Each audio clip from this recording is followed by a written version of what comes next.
Prendo questo volo per New York, avevo un piano specifico di tornare in Italia, che però non è successo. I soldi non bastavano mai. Scrivere codice di per sé ha iniziato a essere deprimente. Il mio piccolo portalino competeva con MySpace, e avere MySpace a fianco a me, ho pensato, non ci potranno essere due social network nel mondo. Stavo facendo una cosa giusta, ma l'ho abbandonata, quindi una grossa crisi interiore. Io conosco questa persona, Joe, lui mi chiedeva di aiutarlo a casare i codici su questo progetto, airbedandbreakfast.com. Qualche mese dopo mi invita ad un party.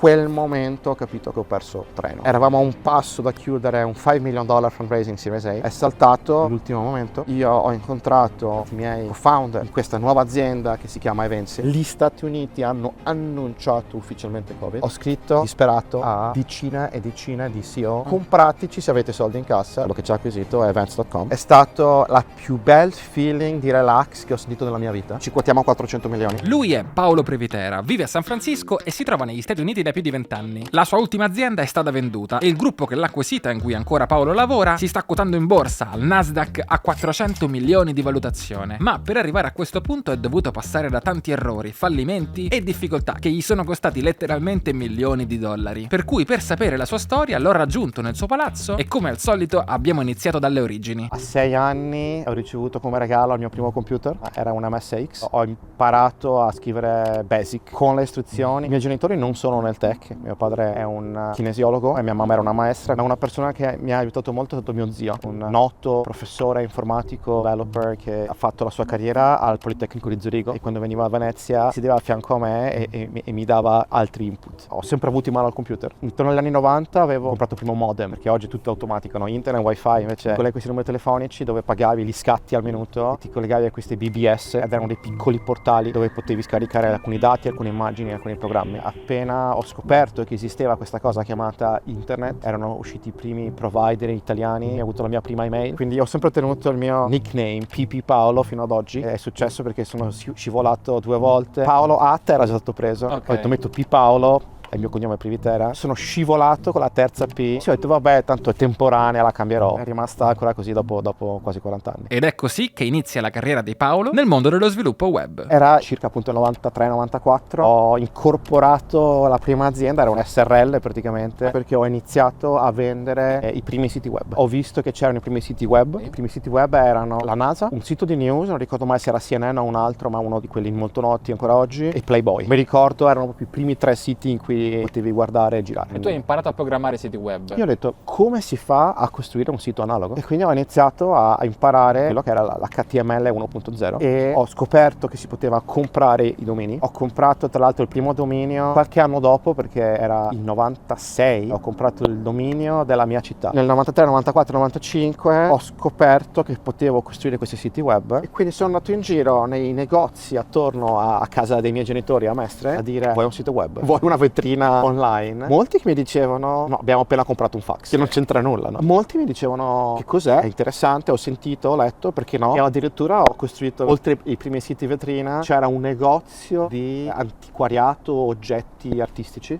tipo, che ho costruito questo piccolo sito di e-commerce dove non potevi comprare online, non c'era il pagamento online a quel tempo, ma c'era un modo per selezionare il prodotto e mettere il prezzo e chiedere via mail. Quanto li facevi pagare questi siti web? Mi sembra nell'ordine erano tipo 250.000 lire, Ok. ma all'inizio facevo gratis. Certo. Poi ho iniziato a farli pagare e poi ho iniziato a prendere il giro, e dal 94 al 2000, circa 2000-2001, che avevo questa azienda di servizi, una web agency alla fine. Avevo realizzato per aziende del nord-est più di 300-400 siti web. Dipendenti, non dipendenti? Sono stato da solo, one man show. Solo negli ultimi 2 o 3 anni mi ero strutturato con un mini team. Dal 99 in poi ero un pochino più strutturato, non avevo ancora la mentalità di cosa volesse dire scalare e assumere, perché ero molto artigiano. Una delle crisi che avevo è che quando provavo a vendere e innovare, a parlare con i miei clienti, insomma, nel Veneto, a volte mi dicevano: ah, bellissimo, ma sei troppo giovane. Ero 23 anni, 24 anni, non mi posso fidare di te, no? Poi c'era la frustrazione anche della complessità dei pagamenti, lavori,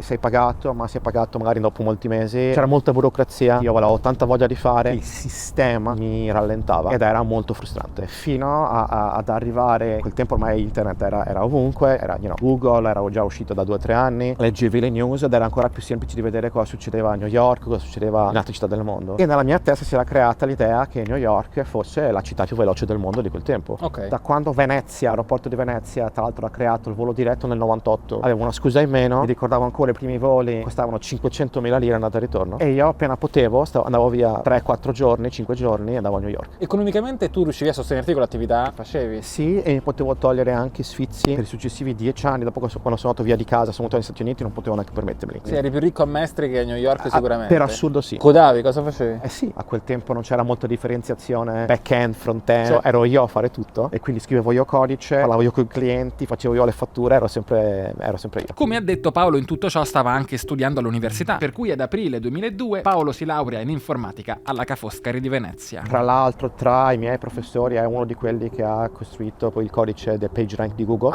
sì, Marchiori, che è stato colui che ha costruito un pezzo dell'algoritmo che è stato poi prelevato da 2 fondatori di Google. Quando tu sei un PhD, un ricercatore, tu contribuisci col tuo knowledge al network, no? Hanno trovato il paper. Hanno trovato il paper suo, Okay. l'avevano poi invitato, ma comunque lui ha scelto di non essere un co-founder di Google, e loro hanno costruito Google all'inizio su PageRank, che era basato sul suo script. Questo è notizie pubbliche su Wikipedia. Una volta laureato non è più legato a Venezia, eccetto per la sua famiglia, per cui a seguito dei suoi vari giri a New York decide di tornare in America e stare molto di più. Mi prendo qualche mese sabbatico di distacco da tutti. Mi sono spaccato il sedere per 5 anni per studiare e lavorare insieme, no? Ero perennemente a fare qualcosa ed ero anche molto stanco. Avevo costruito un piccolo sistema di collaboratori che mi permettessero di fare un remote work. Non c'era ancora Skype, quindi ho detto proviamo a vedere se riesco a tenere i clienti a remoto. Il 22 aprile 2002 prendo questo volo per New York con l'idea di stare 3 mesi. Avevi già in mente di trasferirti per 1 anno o di più o trasferirti fisso? La risposta è no. Avevo un piano specifico di tornare in Italia, che però non è successo. Non torno in Italia? Come mai? Allora, premessa, avevo un visto. Adesso c'è l'esta, non so il tempo A che... quel tempo, allora fammi ricordare, i primi 3 mesi io avevo il corrispettivo di un ESTA, era chiamato Visa Waiver, poi cambiato in ESTA un po' di anni dopo. 90 giorni per fare il turista. 90 giorni. In questi 90 giorni da turista, Paolo si rende conto che la sua attività in Italia continuava a funzionare anche da remoto e che forse poteva provare a fare il salto e iniziare la stessa attività a New York. Con la differenza che vendere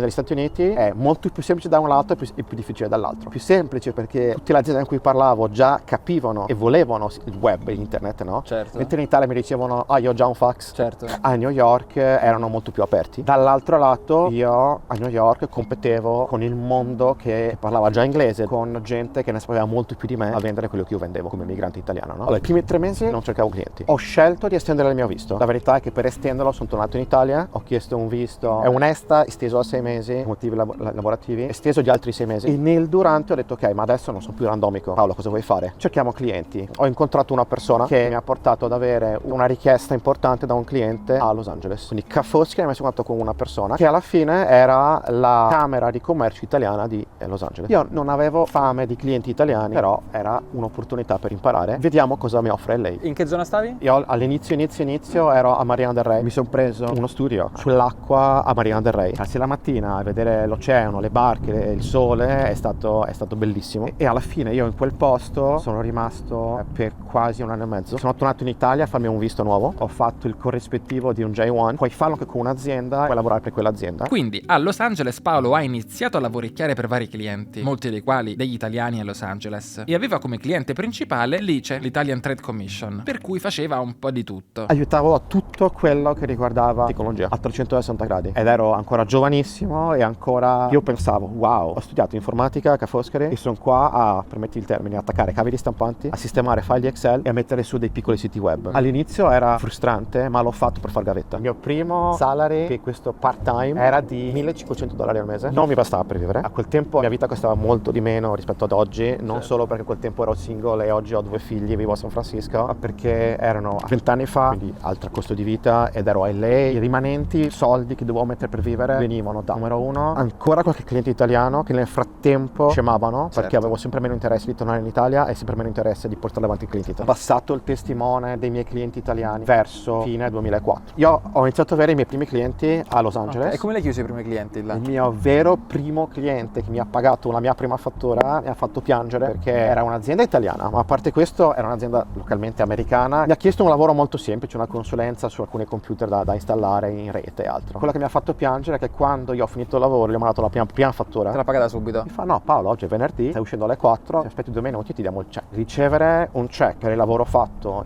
in real time è stata un'esperienza incredibile. Quindi Paolo ha usato prima il network di italiani in America per ottenere clienti e poi gradualmente si è espanso a tutti quanti, anche gli americani, specializzandosi poi verso quelle aziende nel settore del design e dell'architettura. 70-80% dei miei clienti in quei 4 anni a lei erano collegati al mondo dell'interior design e architettura. Erano più italiani? All'inizio alcuni italiani, poi è stato un misto. Quindi sì, c'erano molti italiani, sì, ma poi è iniziato a essere... Passaparola, eccetera, eccetera. E tu hai continuato a fare siti simili per quanto tempo? Oserei dire fino al 2008. Ed eri da solo? Ho iniziato a avere delle persone, no. 2004-2005 mi sono strutturato, avevo un ufficio e lei addirittura sono andato ad avere 2 uffici a un certo punto. Uno a Culver City, dove poi ho comprato casa. Culver City a quel tempo non era cool come oggi, era, come dire, borderline tra un posto di malviventi e un posto in via di gentrificazione. Ho imparato come avere un mortgage da immigrante, quindi ho comprato una casa nel 2004. Ho iniziato ad avere dei primi employee fino ad arrivarne ad avere 4 o 5 full time. Poi l'ufficio si è ingrandito, ci siamo trasferiti dentro al Pacific Design Center, che è uno dei più grandi mall di design del mondo, la famosa balena blu. Permettevano anche a chi non faceva design architettura di avere un ufficio se tu lavoravi con quell'ecosistema. Quindi avevo il mio web agency in uno dei building più cool di Los Angeles, dove uscendo dal mio ufficio ero in mezzo a più di 500 stores di design, architettura e interior design,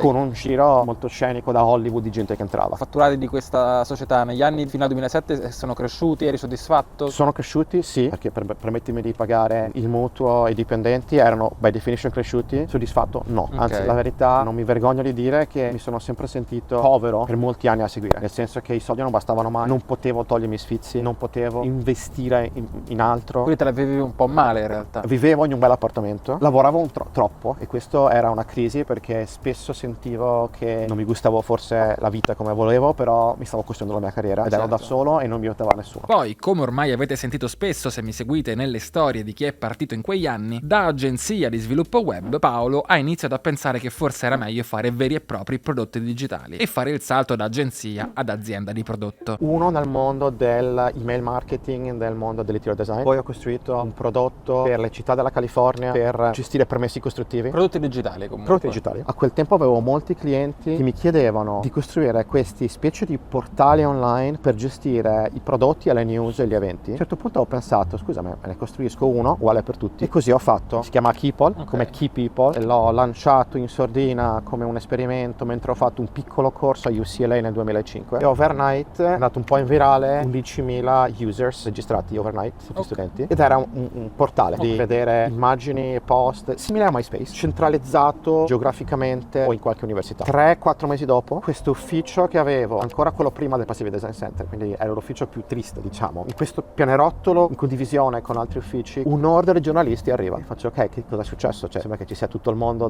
qui. MySpace è stato acquisito da Fox Entertainment per $543 milioni. Faccio, fantastico, ma perché i giornalisti sono in questo ufficio sfigato a lei? Perché MySpace è il tuo vicino di porta. Come può essere? Io sono qua da 3 anni, conosco il mio vicino di porta, si chiama Tom, è il Tom di MySpace. E lui era sotto mentite spoglie perché è molto introverso. È quello che adesso si viaggia per il mondo e fa il fotografo? Esattamente. Famoso lui, 500 milioni e poi è sparito. Il migliore. Ci ho fatto qualche panino insieme, non sapevo che fosse Tom di MySpace perché era così introverso che non si voleva sapere se fosse fondatore. Difatti la targa sulla porta era Intermix, e Intermix è il nome legale del proprietario di MySpace. Tecnicamente il mio piccolo portalino competeva con MySpace, e avere MySpace a fianco a me e aver visto così di successo, ho pensato stupidamente non ci potranno essere 2 social network nel mondo. Quindi, per quanto possa sembrare assurdo, a quel tempo Paolo abbandona il suo progetto pensando vabbè, ma lo ha già fatto MySpace, non ha senso che lo faccia qualcun altro. Nonostante poco dopo in realtà arriverà anche Facebook e tutti gli altri, rendendosi conto quindi troppo tardi di aver fatto una cavolata. Stavo facendo una cosa giusta ma l'ho abbandonata, quindi una grossa crisi interiore. A quel punto, tra il 2006 e il 2007, si trasferisce a San Francisco per un cliente. La verità è che mi ha portato un'azienda di design, si chiamava Farnese, che avevano una sede anche a LA, mi hanno chiesto di trasferirmi a San Francisco per aiutarli. All'inizio no, di nuovo un altro cambiamento. Io avevo un cane a LA, avevo appena comprato la casa nuova. Inoltre, nello stesso periodo, Paolo ha anche ricevuto una proposta per andare a lavorare da Google. Mi ricordo che qualcuno mi aveva fatto un intro a un recruiter e Google di Santa Monica mi aveva chiesto se ero interessato. Avevo fatto un paio di interview, alla fine erano pronti a andare avanti io in quel momento, ma ero troppo innamorato di quello che stavo facendo nei miei progetti, nella mia azienda, per lasciare. Non ero pronto a dire di sì a qualcun altro progetto. Ripensandoci, sarebbe stato meglio accettarlo più che altro per imparare come lavorare veramente nell'ecosistema americano. Certo. Quindi sarebbe stato un acceleratore di learning che invece ho impiegato 20 anni a imparare in errori. Inoltre, come sappiamo, chiunque sia entrato in in Google in quegli anni a Mountain View, anche solo per le stock option maturate in questi anni, adesso varrebbe milioni se non decine di milioni di dollari. E pensate che questa decisione Paolo l'ha presa ben altre 2 volte, lasciando anche l'opportunità di essere uno dei primi assunti in Salesforce. Io ho lavorato inizialmente come consulente employee per un'azienda, si chiamava Sendia, e poi diventata Salesforce. Mi avevano chiesto specificamente di unirmi come software engineer e erano gli anni in cui ho iniziato a capire che non volevo più scrivere codice. Quindi sono andato da Sendia, ero proprio un software engineer, non avevo niente altro che non iniziare la mattina, finisci la sera, scrivi codice. Codice. Io mi sono licenziato dopo 3 mesi. Delle persone che sono rimaste, che sono state assunte dopo di me, che sono rimaste poi in Salesforce per più di 15 anni, 20 anni. Ha fatto una carriera pazzesca. A questo punto arriviamo a San Francisco. Paolo ormai è convinto che vuole fare l'imprenditore serio e non può continuare a fare sviluppo web H24. Appena ho messo piede in città, era la prima volta che venivo in città con gli occhi di uno che lavorava, non con gli occhi di un turista. Penso mi sia bastata una settimana per capire che ho sbagliato città dall'inizio e che nel 2002 dovevo venire a San Francisco e non a New York e non a LA. Cosa ti ha folgorato? Il fatto che qua è una città contenuta dove puoi camminare ed è molto a misura d'uomo. Più europea, È no? molto più europea. Sì. Il fatto che andando in giro, anche nel bar sotto casa, incontravi software engineer e technologist e innovatori, che lei io non incontravo soltanto attori, wannabe actor. Sì, camerieri che vogliono fare gli attori. Camerieri che vogliono fare gli attori. Qua diciamo sono camerieri che vogliono fare gli imprenditori alcune volte, però Io per la prima volta mi sentivo che le persone attorno a me parlavano la mia lingua. E così, gradualmente Paolo si è trasferito definitivamente a San Francisco. quanto fatturava la tua attività? Immagino difficile fare i calcoli. Sì, non lo so, forse tra il $500,000 e $1 milione. Tu a un certo punto vuoi smettere di accettare nuovi clienti che ti chiedono di fare codice. Scrivere codice di per sé ha iniziato a essere deprimente perché ero sempre da solo dietro il computer. In più perché scrivere codice è molto commoditized. A parte oggi che lo può fare GPT meglio di un programmatore, ma a parte questo perché è un ingranaggio di quello che stai costruendo che ormai lo puoi trovare ovunque. E se tu vuoi costruire un'azienda, un progetto, una startup, il valore vero, come almeno fare crescere all'inizio, è nel fare fundraising, nel comunicare, nel fare marketing e nel fare execution. A questo punto Paolo si trova di nuovo di fronte ad uno dei grandi bivi della sua vita, rinunciando di nuovo all'opportunità di finire in un'azienda miliardaria. Mentre io sto ancora in questo limbo perché ero a fare metà tempo consulenza a questo cliente di design a San Francisco, che è quello che mi ha portato qua. Il mio ufficio era dentro da loro, bellissimo ufficio da tutto il design, e metà tempo gestivo i miei clienti. Mentre ero in questo ufficio, ovviamente questa showroom entravano molte persone e una persona che era entrata voleva andare a parlare con l'azienda, con il mio cliente, per vendere il suo software, il Collect si chiamava. Io conosco questa persona si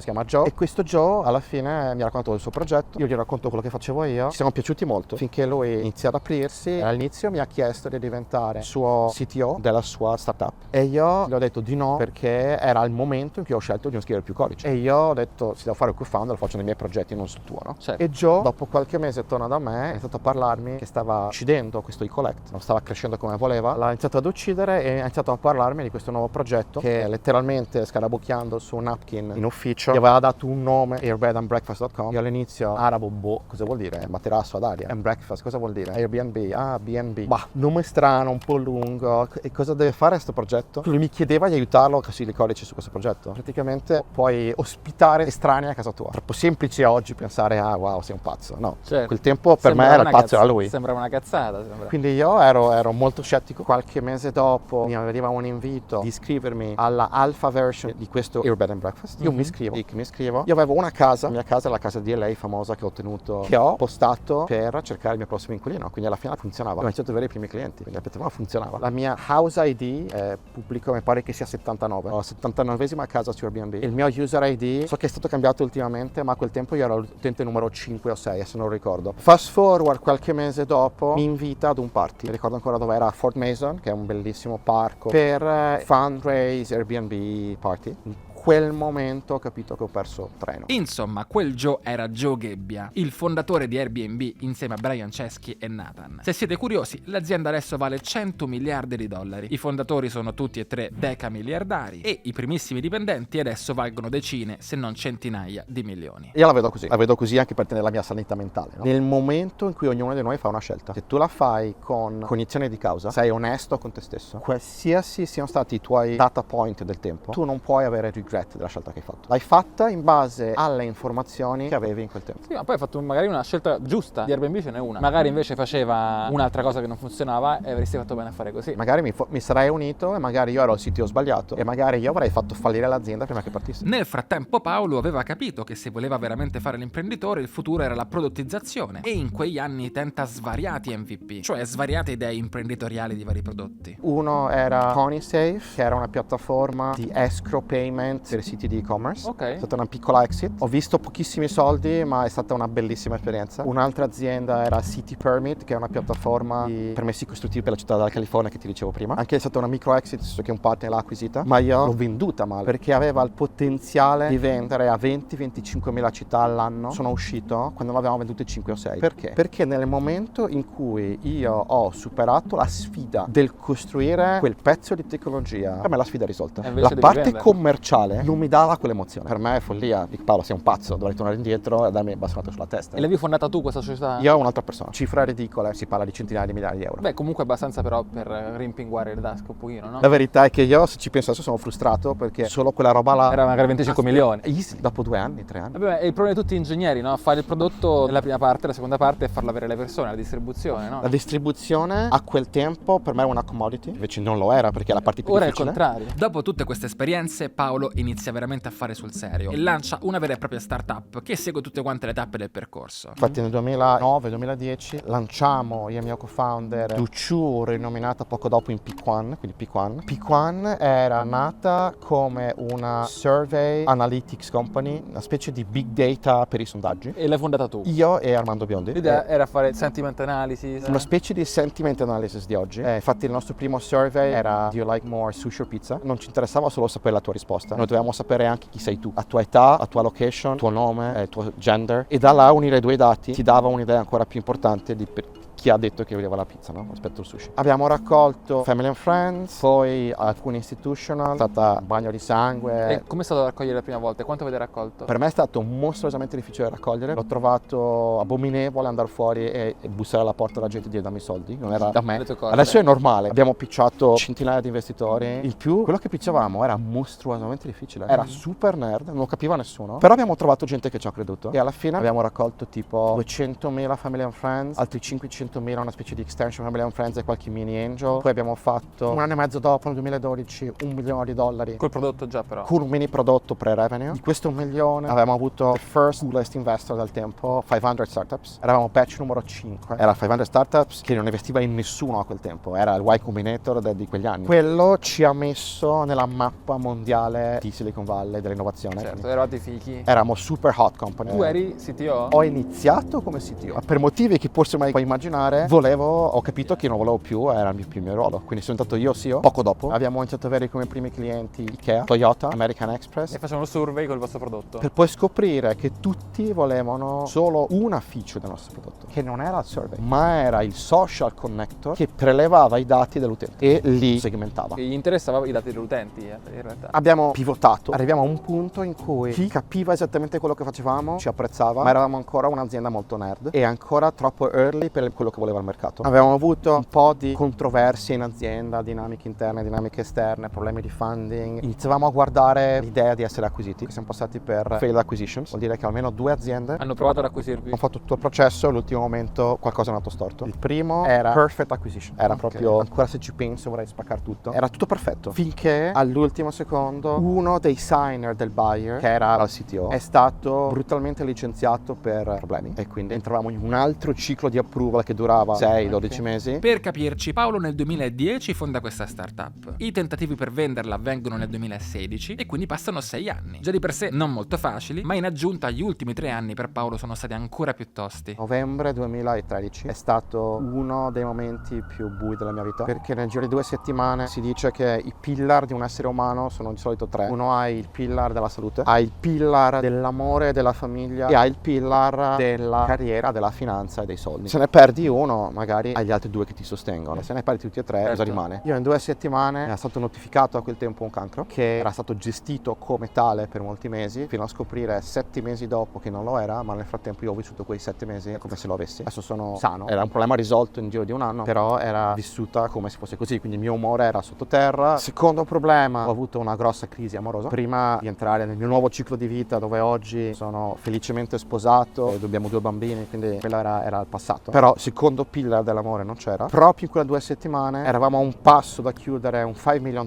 fundraising Series A, perché avevamo comunque Series A ready. È saltato. Come è saltato? È saltato perché addirittura abbiamo firmato un term sheet, ma l'ultimo pezzo della due diligence, qualcosa non è tornato. Tutto quello che si fa in un'azienda di questo tipo di startup è tutto dettato dal momentum. Certo. Può essere qualsiasi cosa, comunque sicuramente anche noi non eravamo il fit perfetto, era saltato all'ultimo momento e quindi io mi sono trovato nel giro di 2 settimane ad avere perso tutti i miei 3 pillars di supporto della vita. Quindi io ho avuto questi 6-7 mesi brutali. Prima ho iniziato a fissare il mio salute, poi ho sistemato la parte finanziaria che di carriera. Come ho fatto? Ho risistemato l'azienda, abbiamo trovato altro funding. Tra questi investitori abbiamo avuto per esempio un investitore molto noto, Jim Pallotta, che a quel tempo era il proprietario della S Roma. Abbiamo un grosso fondo, Raptors, $9 billion fund, diventati anche amici, abbiamo fatto vari investimenti, è stato un bel nuovo momentum, altri clienti e altro. E poi è successa una cosa interessante, è arrivata la seconda failed acquisition. Uno dei nostri partners, DLA, che gestivano tutti i dati di media companies, stavano per acquisirci un sacco di volte. All'ultimo secondo ci aspettavamo una certa cifra sul contratto, era una cifra XX milioni. Arrivati al meeting col sorriso da qua, wow, ready, pronto, firmare. Mi siedo, c'era questo pezzo di carta, c'era il check size, perché là ancora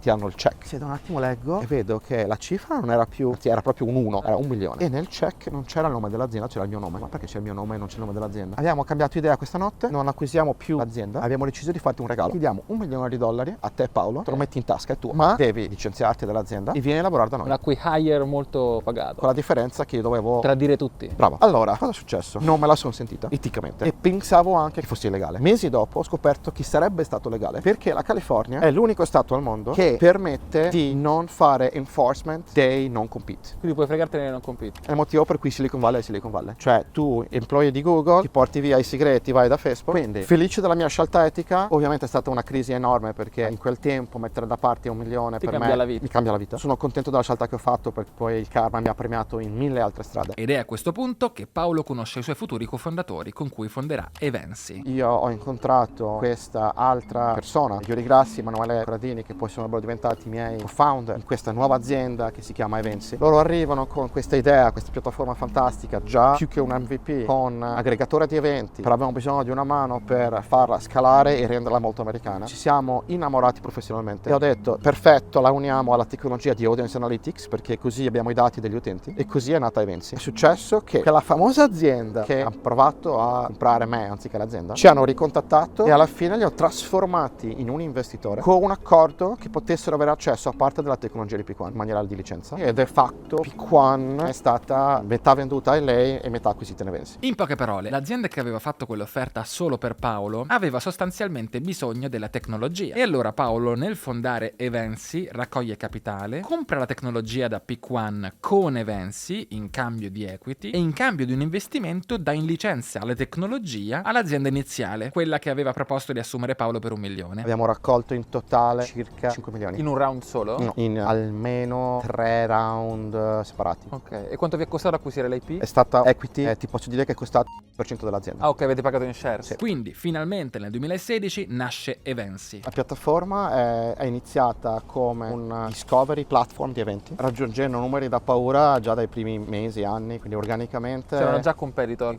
più grossi? Noi aggregavamo tutti gli altri competitor. Quindi Event Tribe, questi qua già c'erano? Sì, assolutamente. Noi aggregavate in Event Tribe? Legalmente aggregavamo da tutti. Avevamo più di, tuttora oggi, abbiamo più di 100.000 domini aggregati. Quindi è come un aggregatore di voli ma di eventi? Assolutamente. Darti un'idea di qualche numero, in media negli anni d'oro prima Covid, diciamo 2018-2019, aggregavamo 200.000 eventi al giorno, tutto il mondo. In una città come New York in media aggregavamo 3-4.000 eventi al giorno, San Francisco circa 2-3.000. In media avevamo ogni anno al picco circa 50-60 milioni di utenti che venivano sulla piattaforma a vedere eventi. Come ci arrivate a fare questi numeri? Ogni evento in più che aggregavamo lo fornivamo dentro al search engine, quindi a un Google di turno. La gente cercava eventi, cercando l'evento trovava noi e spesso trovava noi tra le prime 2 posizioni. Quindi spesso avevamo superiori al ranking della pagina dell'evento, della sorgente, perché eravamo più veloci a postare, i nostri dati erano più puliti. Quindi facevamo molto SERP e SEO hacking e quello generava milioni e milioni di views. Esattamente come quando cerchi voli e ti appare eDreams. Perfetto. Unsponsor, non abbiamo pagato 0 in marketing. E questo era un volano perché molti più utenti si ricordavano di noi, venivano da noi direttamente, scaricavano la nostra app, si registravano la nostra newsletter, ricevevano le nostre email e in più molti più event organizer si ricordavano di noi e specificamente volevano essere utilizzati da noi, c'era un modo per farlo. Bene, ma come guadagna un business model del genere? Loro hanno iniziato permettendo agli organizzatori di eventi di pagare per essere in prima pagina. Quindi la gente fa: come faccio a essere nella pagina 1? Ci hanno iniziato a scrivere: avete un sistema per farci comparire sopra? Certo. Abbiamo messo overnight un PayPal button e overnight abbiamo scoperto un business model. Quindi abbiamo iniziato a monetizzare sulla pubblicità interna, quindi al ranking interno, come Google faceva all'inizio. Quanto equity avete lasciato nei vari round di investimento? Questi 5 milioni, a che valutazione li avete raccolti? Allora, ti posso dire che a quel tempo ogni round fatto era fatta alla valutazione corretta standard del mercato. Cosa vuol dire? Che più o meno si dice che ogni round che fai di default lasci un 20%. Se tu non sai la risposta lasci un 20%. Quindi vuol dire che al terzo round più o meno noi founder eravamo più o meno uguali o al di sotto del 50%, come succede 3/4 delle volte in aziende che fanno Series A. Avevate ceduto intorno al 50-60. Più o meno. Trovato un business model, quindi fate revenue? Assolutamente. E fate profitti? Ai tempi? Ai tempi sì, tantissimo net revenue, poi reinvestavamo, quindi l'EBITDA era spesso negativo per scelta perché reinvestavamo tutto. Però per darti un'idea, 2019 avevamo diciamo sui $2 milioni di revenue. Quindi miglior anno 2019 chiaramente. Come sappiamo a un certo punto arriva il Covid e quindi di punto in bianco il sito si svuota. Overnight gli Stati Uniti hanno annunciato ufficialmente Covid. Io mi sveglio, apro il dashboard delle revenue istantanee della piattaforma e degli utenti, era a 0. Chiamo il CTO, si è rotto il database. Fa: Paolo, no, si è rotto, funziona tutto, non abbiamo utenti, non abbiamo revenue. Hanno annunciato lockdown e quindi è stato devastante perché non potevi neanche sbatterti sulla tua testa perché non è colpa tua. E tra l'altro in tutto questo caos della pandemia, Paolo ha anche fatto un executive MBA all'MIT di Boston, volando in 2 anni decine di volte da San Francisco. Nel Covid c'è una situazione diciamo positiva nella tragedia, cioè che tutti i competitor partono da zero. Partono da zero. Chi ancora era sopravvissuto dopo mesi e mesi di non revenue grazie ad un'eventuale cassa che ha in banca. Magari avevano raccolto tanti soldi oppure avevano fatto tanto profitto. Cioè. Ho passato le prime 2 settimane in denial, rifiuto. In maniera molto naive pensavo che tutto a un tratto Covid scomparisse. Che era quello che pensavo anch'io. Ah, ecco, perfetto. Sì. Devo trovare un modo di non buttare via l'azienda perché io stesso ero totalmente investito in azienda. Certo. Cioè non è che ho soldi che arrivano da un'altra parte. Il tuo patrimonio era nell'azienda. Tutta l'azienda. Quindi superata questa crisi iniziale ho iniziato a fare quello che la gente dice: Paolo sei pazzo. Però ho scritto disperato a decine e decine di CEO, di fondatori di events companies. Ok, di competitor. Eventbrite, Ticketmaster, Meetup e tante altre. Ragazzi, siamo IPO ready, due diligence fatta. Quindi avete le carte pronte. Tutto perfetto. Comprateci se avete soldi in cassa. Andiamo through Covid insieme. Meglio consolidare in questa Assolutamente. situazione. In questo periodo di 6 mesi ho contattato quasi 70 aziende. Hanno risposto tutti. Abbiamo avuto 61, possibile. 9 siamo interessati. Di questi 9 interessati, 6 erano acquire hire. Quindi vi assumevano? Assumevano pagando $1 per l'equity. E vi davano stock della loro Ci azienda. davano stock. Ma davano stock a chi? Ai founder, non agli investitori. Anche se molti dicevano andate avanti, non potevo eticamente e mentalmente permettermi di lasciare per terra tutta la gente che mi aveva supportato. Però sono arrivate anche acquisizioni vere poi. 3 acquisizioni vere. La prima a San Francisco. Una nota azienda, non posso fare il nome, vi dico che il dominio ha 3 lettere. È ancora in vita, va benissimo. Motivo per cui dopo 2 mesi di due diligence non è andata in porto è perché io non sono riuscito a accettare di lavorare con loro. Perché questi primi 3 mesi non c'era un cultural fit. Se prima di un'acquisizione non riesci a sopportare il livello di pelle, il CEO del buyer, immagina dopo. Ok, quindi ho detto mi sta sulle palle, non mi faccio acquisire. Secondo, anche questo non posso condividere il nome, è un'azienda della East Coast. Non nota, era una startuppona più grande di noi con un po' di cash. Era un ottimo merger opportunity, il problema era un altro problema di culture fit dove il fondatore l'ho visto unfit a essere un membro del nuovo merger perché sembrava succube dei suoi lawyer. Terzo, events.com, è successo che l'avevamo sentiti tra i primi 61 che ci hanno detto di no. Cioè era uno di quelli che vediamo ma non siamo pronti. Tieni presente che ogni volta che accettavamo un'offerta noi avevamo un patto di esclusività con quella dopo. Non è che potevamo saltare da una all'altra. Dovevamo ufficialmente chiudere con quella prima, non sapendo se avremmo poi chiuso con quella dopo. Prenderci un rischio nel limbo. Ricapitolando, Evensi cresceva alla grande, ma con il Covid si blocca tutto. fatto. Per evitare di morire si devono fondere con un competitor o devono essere acquisiti. Così Paolo scrive a tutte le startup nel mondo eventi, che tanto erano ugualmente in difficoltà, e le uniche 2 aziende papabili che accettano non lo convincono. E così Paolo ritenta con Events.com. Ho ricontattati dandogli un ultimatum dicendo: so che ci siamo piaciuti, abbiamo avuto 2 offerte, abbiamo noi sospese, secondo me abbiamo un fit perfetto con voi, se veramente così avete 24 ore per mandarci la vostra offerta. Ce l'hanno mandata in 24 ore. Hanno mandato la loro l'8 luglio del 2020. Per capire l'operazione tra Evensi e Events.com serve sapere delle info in più. Events ha acquisito in toto l'azienda di Paolo. Per farlo ha pagato una parte in denaro liquido, che è stato usato per pagare tutti i debiti di Evensi, mentre il resto dell'acquisizione è avvenuta in carta contro carta, cioè ai soci di Evensi sono state date quote di Events.com. Se per esempio la mia azienda vale 1 e la tua vale 10, per ogni punto percentuale della tua azienda che io mi prendo, te ne devo cedere 10 della mia. Quindi lì per lì né Paolo né gli altri soci hanno visto soldi, ma solamente quote di Events.com. Però oltre a diventare soci sono stati anche assunti e sono stati poi incentivati a restare in cambio di altre quote o soldi liquidi. Questa roba in gergo si chiama earnout, cioè che se dopo che mi hai acquisito rimango a lavorare e performo bene, mi paghi bene, generalmente molto molto bene. È quasi il continuo della exit. Ma che offerta era? Allora, non posso dare numeri, che sennò ho l'arresto immediato, però era un'offerta che matchava con la valutazione minima accettabile che avremmo accettato noi in cap table. Ok. Non era la valutazione ufficiale di mercato, era di meno, ma non era zero. Ed era cash o carta contro carta? Tutte e due. La verità è che il vero cash era un cash di aiuto per ripagare i debiti dell'azienda, ma era il cash vero, sarebbe arrivato in earnout dopo. Sono andato azioni, sono andato cash. De facto non è un aumento di capitale perché hanno acquisito gli IP, l'asse dell'azienda, e hanno poi rimosso l'azienda, quindi hanno comprato tutto quello che stava dentro. Hanno comprato gli asset dell'azienda e vi hanno assunto con degli earnout dandovi quote. Sì, e dando quote a tutti gli investitori. Tutto il cash è stato iniettato nell'azienda per pagare i debiti. Perfetto. A voi sono state date stock, earnout per i futuri anni. Perché se non abbiamo skin in the game non spingiamo. Difatti il management di Events.com è stato mostruosamente professionale, generoso, saggio nel gestire tutte queste dinamiche e per tenerci col fuoco sotto il sedere. Incentivarvi. E loro erano più grandi di voi al tempo? Non così più grandi di noi, ma lo erano, sì. Acquisizione firmata l'8 ottobre 2020. È stato la più bel feeling di relax che ho sentito nella mia vita. Prendo una settimana off proprio con mia moglie e quel tempo abbiamo solo una figlia, abbiamo un secondo. Da Venezia abbiamo fatto una settimana in montagna off. È stata, ancora me la ricordo oggi, quella sensazione di leggerezza dove sapevo che l'azienda era in ottime mani. Tu non eri più CEO, no? Io non ero più CEO, non ero più in trincea. Potevo finalmente avere la mail off e dove il mondo andava avanti anche se la mia mail non rispondeva alle mail. Quanto avete raccolto per sopravvivere durante il Covid? Adesso che ci avviciniamo ti posso dare i numeri veri e sono numeri pubblici. Da quando abbiamo iniziato a rivedere le revenue post-Covid e adesso che siamo ovviamente a back full stream, abbiamo raccolto circa 90 milioni in equity tra Covid e oggi. Sopravvivete grazie a questi soldi, dopo però le cose iniziano a riaprire. Con calma e con molta difficoltà. Sì, 2021 è stato ancora difficile. Sì, molto difficile. Al primo anno e mezzo, 2 anni, comunque eravamo ancora non così integrati in azienda.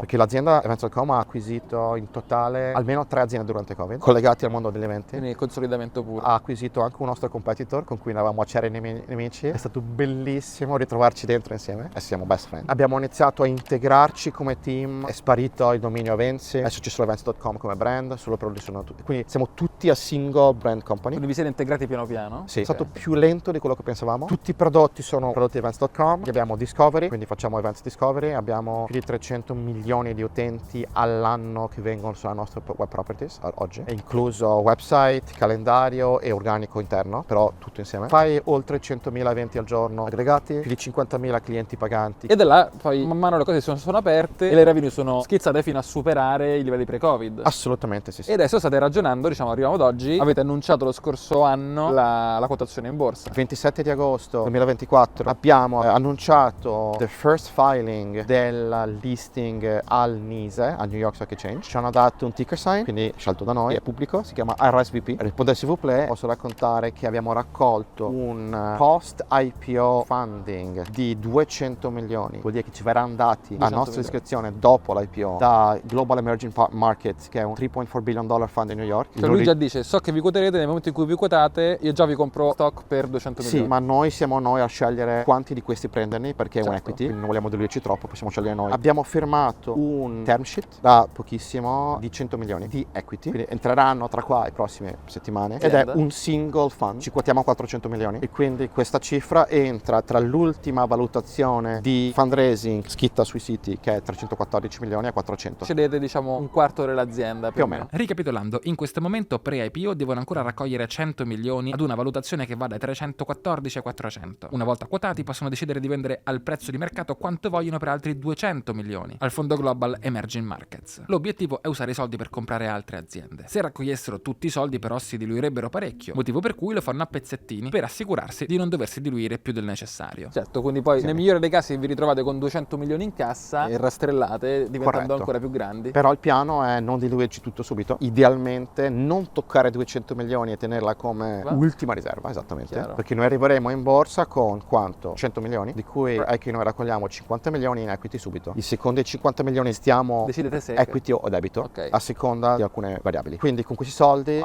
siamo molto coperti per Ok. fare acquisizioni e crescita. E questa operazione è una SPAC, cioè c'è un fondo già quotato, creato ad hoc per fare questo tipo di operazioni. Questi fondi vengono creati da società finanziarie che si occupano di far fare SPAC. Corretto. E voi già sapete che comprerete questa società finanziaria quotata. Corretto. Ci stai passando attraverso. Come funziona il processo di quotazione? Ci sono appunto cose che non puoi dire, ci sono controlli che vengono fatti dalla SEC, controlli che vengono fatti dalla borsa. A parte che sto imparando più negli ultimi 12 mesi che nei precedenti 20 anni di vita, quindi è un learning pazzesco. A parte questo, quindi abbiamo auditori esterni e auditori interni. Auditori interni facilitano la conversazione tra quelli esterni e la cultura interna aziendale, quindi abbiamo questo facilitatore. Abbiamo counsel interno e esterno, ma la cosa più affascinante è che abbiamo già dovuto cambiare il modo come comunichiamo, sia internamente ai dipendenti e al team, quindi c'è chi sa di più, c'è chi sa di meno. Io stesso non ho accesso a tutto. Perché altrimenti sarebbe insider trading. Sarebbe insider trading. Perché sapere informazioni adesso ti permetterebbe di agire senza informazioni di dominio pubblico. In questi ultimi anni Paolo quindi ha lavorato in Events.com, vive a San Francisco, infatti ero nel terrazzo del suo palazzo, per cui ero curioso di sapere come fossero stati questi ultimi anni e com'era la sua vita adesso. Sono passati, diciamo, 4 anni pieni dell'acquisizione. In questi anni tu avevi degli earn-out, avevi degli accordi. Sei contento di quello che è successo? L'azienda ha rispettato pieno tutti gli accordi presi sia a livello di azienda, investitori, shareholder, sia a livello personale con ognuno di noi. Sul dopo l'acquisizione l'azienda mi ha riconosciuto tutto quello che mi doveva. Nonostante hai fatto un exit in un momento, diciamo, nel momento peggiore per fare un exit, sei riuscito a recuperarla, diciamo, Sì. in questi anni. Molto. Alla fine la vera exit è successa negli ultimi anni dopo l'acquisizione. Tramite i bonus, gli earn-out. Sì, superiore forse a quello che mi sarei aspettato se non fossimo stati acquisiti. Inoltre in questi ultimi anni Paolo non ha fatto più il CEO e questo ha cambiato parecchio la sua vita. Felicemente non CEO e non penso di volerlo più essere nella mia vita. Ok. Sta da Dio, perché ogni non CEO, diciamo, puoi focalizzare in quello che sai veramente fare bene. Il mio titolo ufficiale è EVP, quindi Executive Vice President di Corporate Development. Cosa vuol dire Corporate Development? È tutto lo sviluppo della valutazione aziendale. Quindi Tutto ciò che fa crescere l'azienda. esattamente, non a livello di sales. Io non faccio sales, non faccio prodotto. Poi, come ogni persona che vive in Silicon Valley, Paolo non può esimersi da investire in startup. E oggi sono arrivato a investire in startups, ho perso il conto la verità, ma ho superato le 150. Una di queste ha fatto 88x in 2 anni, Ok. uscita. Ho messo troppo poco per quello che volevo, però overall ho un MOIC, moltiplicatore del cash investito praticamente, di gran lunga superiore a 2.5x, che è ben superiore alla media normale di un fondo italiano di venture capital in 10 anni. Ho costruito un veicolo, puro esperimento nel 2021, scegliamo i migliori fondi in cui investire in Silicon Valley, soprattutto quelli in cui è più difficile entrare o quello che hanno un check size molto alto. Compro la location e la dividiamo. Spero già oltre i 50 anni, quindi fra 3 anni, di rallentare molto. Ok, anche ancora i figli che iniziano a crescere, insomma. Infatti, una figlia di 8 anni e un figlio di 1 anno ha bisogno di molta attenzione. Bene, la storia di Paolo non è la solita storia lineare di successo, dove intervisto il ragazzo prodigio che poi diventa super ricco. Ma è una storia appunto non facile e, come giusto che sia, piena di errori. Ma nonostante questi errori, Paolo ha trovato il suo successo. Inoltre, molto curiosamente, alla fine il grosso del suo successo è avvenuto quando non era CEO, a dimostrazione che non sempre il successo viene sempre nella stessa forma, ma ci sono 1000 modi diversi di raggiungere i propri obiettivi. Bene, fatemi sapere quali altri imprenditori vorreste che io intervistassi, condividete questo video con i vostri amici, scrivetemi cosa ne pensate in un commento e ci vediamo con i prossimi video.